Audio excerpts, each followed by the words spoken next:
வெண்பருத்தி நூலெடுத்து வாய் வெடிச்ச பூவெடுத்து நான் அணிஞ்சிட தொடுத்து வச்ச நடினமான மாலை இது.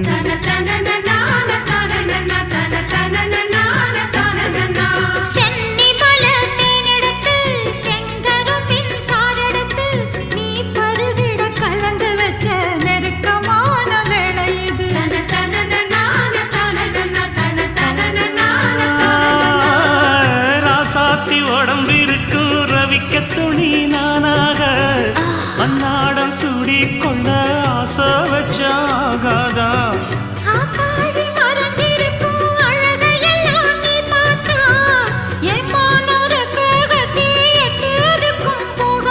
அடிச்சி சக்கரையே எட்டி நீயும் நிக்கிறியே நான் ஏங்கி ஏங்கி பார்க்கிற போறாங்க.